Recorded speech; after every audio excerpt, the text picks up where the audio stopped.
Olá, hoje a gente vai investigar uma briga interessante no mundo da tecnologia.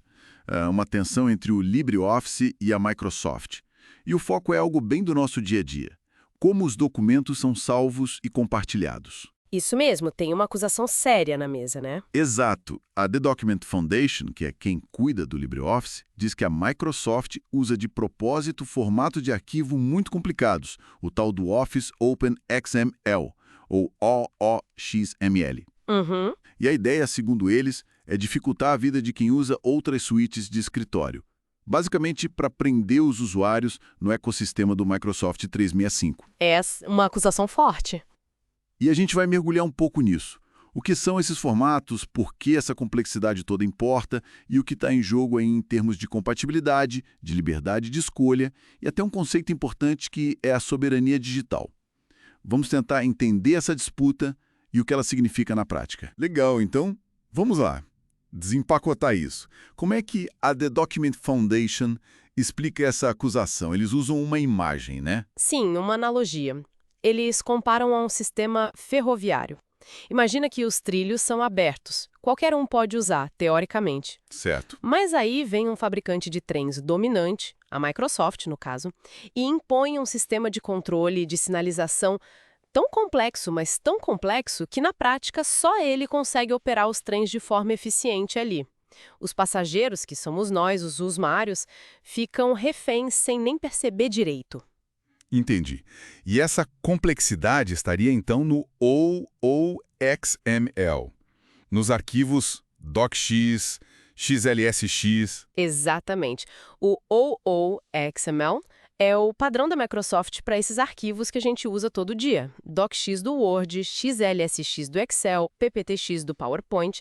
A crítica diz que a estrutura dele é, assim, desnecessariamente complicada. Muitas tags dentro de tags, abstração demais, centenas de coisinhas opcionais. E nomes confusos, documentação que não ajuda. É isso. Isso. E do outro lado, você tem o pessoal do LibreOffice e outros defendendo o ODF, o Open Document Format, como um padrão que seria, digamos, verdadeiramente aberto e mais direto ao ponto. Tá, e para quem está usando o computador em casa ou no trabalho, o que essa briga de formato significa? Qual o impacto real? Olha, o impacto mais direto é aquela frustração conhecida, né? Você recebe um arquivo DocX importante, tenta abrir no LibreOffice, por exemplo. E aí a formatação vai para o espaço. Exato. A formatação quebra, some uma imagem, um gráfico não aparece, aquela dor de cabeça básica de incompatibilidade. Que pode ser só um incômodo ou um problemão, dependendo do documento. Justamente. E isso é um sintoma de um problema maior, que é a falta de interoperabilidade, que é essa capacidade de diferentes programas conversarem, trocar informações sem falhas. E essa dificuldade de conversar entre programas pode levar a uma coisa que vocês mencionaram, o aprisionamento digital, o vendor locking. Sim, é o que chamam de vendor lock-in. Quando fica muito difícil ou arriscado trocar dados entre o software da Microsoft e o outro, as pessoas e as empresas acabam se sentindo presas. Mesmo que queiram mudar, talvez para uma opção mais barata ou que achem melhor, o medo da incompatibilidade segura elas ali. Isso limita a escolha, né? A liberdade digital. E pode forçar a pessoa a continuar pagando por licenças específicas. Exatamente. Gera um custo que talvez pudesse ser evitado. E qual seria a alternativa que o pessoal do LibreOffice e outros propõem? É o ODF, né? Sim, o ODF ele é defendido como um padrão genuinamente aberto.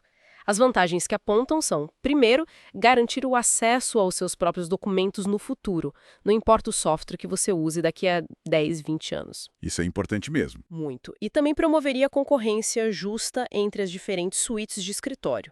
E daria mais controle sobre a tecnologia usada, um conceito-chave chamado soberania digital. Soberania digital, interessante. É a ideia de não depender de um único fornecedor estrangeiro para algo tão básico quanto seus documentos.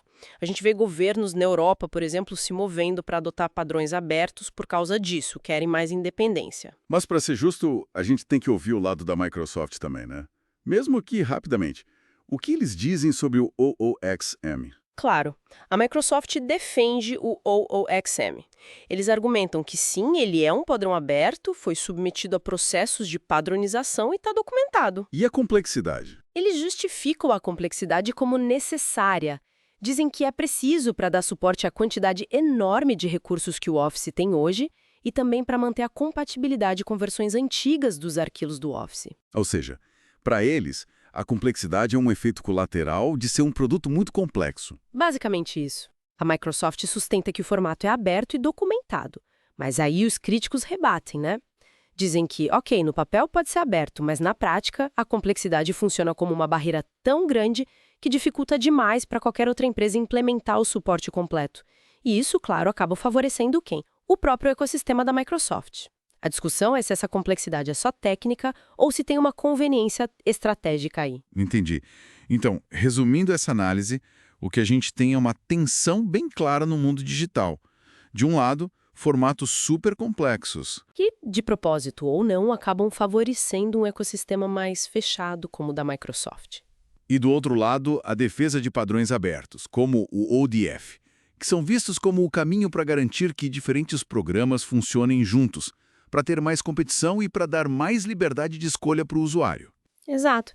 Isso levanta uma questão interessante para a gente pensar, né? Além das suítes de escritório.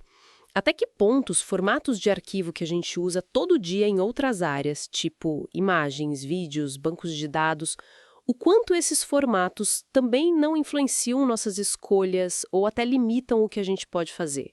Será que a gente tem mesmo controle sobre a nossa informação digital e as ferramentas que a gente usa? Fica aí a reflexão.